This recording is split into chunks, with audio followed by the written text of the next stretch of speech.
Friends and welcome to my channel. आप सभी लोगों का टीचर एस्पिरेंट 24/7 में एक बार फिर से स्वागत है।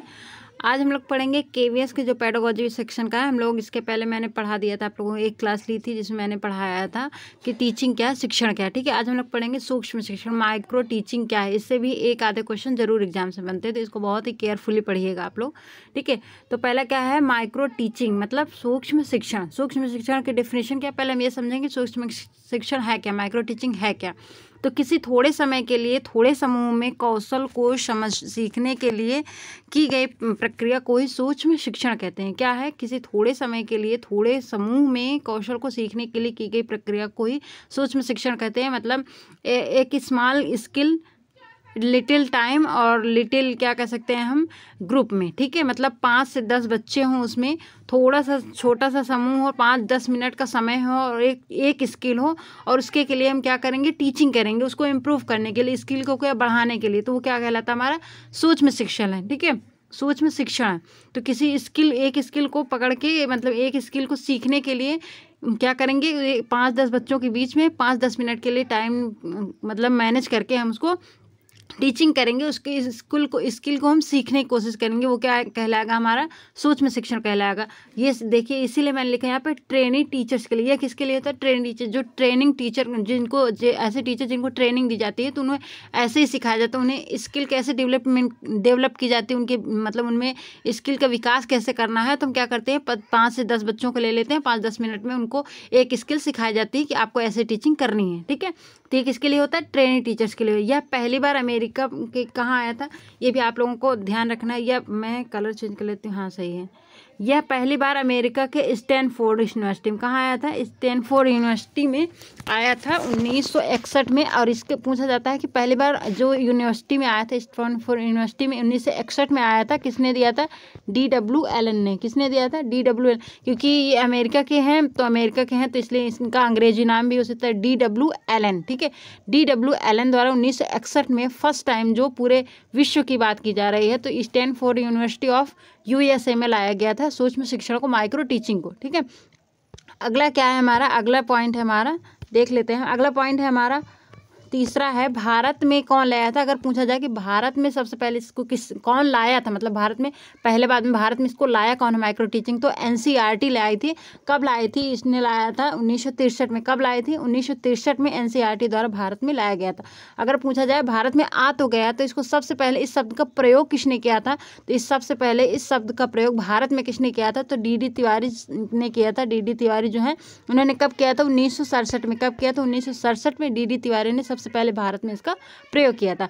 अगर हम कहें कि सूक्ष्म शिक्षण के जनक किसे कहा जाता है भारत में, इन्होंने किस शब्द का प्रयोग किया था। ठीक है, लेकिन इसकी व्याख्या किसने की थी, इसकी व्याख्या की थी B.K. पासी ने। किसने की थी, B.K. पासी ने। इसीलिए देखिए, जो लाना बात अलग होती, ठीक, किसी का नाम ले लेना अलग, लेकिन उस चीज़ के बारे में डिटेल से व्याख्या करना, डिटेल से पूरी बात बताना, ये सब किसने किया था, B.K. पासी ने किया था। इसीलिए इनको भारत में सूक्ष्म शिक्षण का, माइक्रो टीचिंग का जनक कहा जाता है। तो किसने कहा जाता है, जनक पूछा जाएगा भारत में, तो B.K. पासी होंगे। अगर पूछा जाएगा फर्स्ट टाइम इस वर्ड का प्रयोग किसने किया था, तो D.D. तिवारी ने किया था। अगर भारत में कौन लेके आए थे इसे, तो NCERT द्वारा लाया गया था।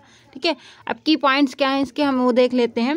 की पॉइंट्स से बहुत इंपॉर्टेंट है, इससे क्वेश्चन पूछे जाते हैं, इसको बिल्कुल भी स्किप मत कीजिएगा, बहुत याद करने वाली चीज़ है। अगर मैंने भी बताया था क्या होता है स्मॉल ग्रुप मतलब 5 से 10 स्टूडेंट होंगे। ठीक, 5 से 10 बच्चे होंगे ग्रुप में, जिसमें हम स्किल टीचिंग करेंगे। ठीक है, 5 से 10 मिनट का टाइम होगा। टाइम कितना होगा, 5 से 10 मिनट होगा। स्किल क्या होती है, स्किल एक होगी। ठीक है, और टोटल टाइम अगर हम बात करें तो कितना होगा, 36 मिनट। ये पूछा जाता है, ये बहुत इंपॉर्टेंट है। ठीक है, ये पूछा जाता है कि माइक्रो टीचिंग का समय कितना होता है, तो 36 मिनट होता है। कितना होता है, 36 मिनट होता है।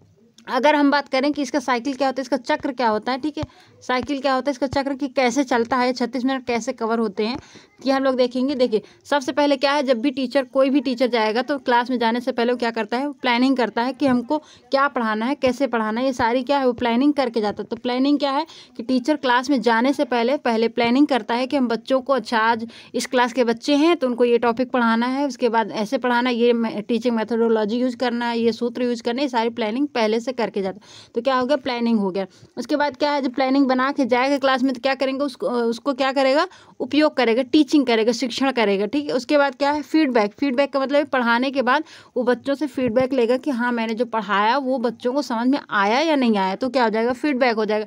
उसके बाद क्या है, अगर उसे कुछ लगेगा कि हाँ उसे कुछ बच्चे ऐसे जिनको नहीं समझ में आया या उसका जो उसने टीचिंग किया वो उनको समझ में नहीं आया, तो क्या करेगा, फिर से प्लान बनाएगा, मतलब रीप्लान करेगा, ठीक है। रीप्लान करेगा, फिर से प्लान बनाएगा, अपने जो मेथोडोलॉजी होगा, जो टीचिंग टेक्निक होगा उसको क्या उसमें कुछ सुधार करेगा, कुछ संशोधन करेगा, फिर से रीप्लान करेगा, फिर से रीटीचिंग करेगा। जब रीप्लान करेंगे तो फिर से जब रीप्लान उसने जो बनाया है, जो दोबारा योजना बनाया, पुनः योजना जो बनाया उसको फिर से शिक्षण करेगा, टीचिंग करेंगे तो रीटीचिंग हो जाएगा। उसके बाद जब रीटीचिंग कर लेगा उसके बाद फिर से वो फीडबैक लेगा तो वो क्या हो जाएगा, रीफीडबैक हो जाएगा, ठीक है। तो अगर हम बात करें तो देखिए ये कितना होता है, ये 6 मिनट का होता है, ठीक है। ये कितना होता है, ये भी 6 मिनट का होता है, ठीक है। मैं एक सेकेंड मैं बता देती हूँ क्या है, मैं कलर चेंज कर लेती हूँ, ठीक है। हाँ, ये पहला जो होगा ये 6 मिनट का होगा, ठीक है।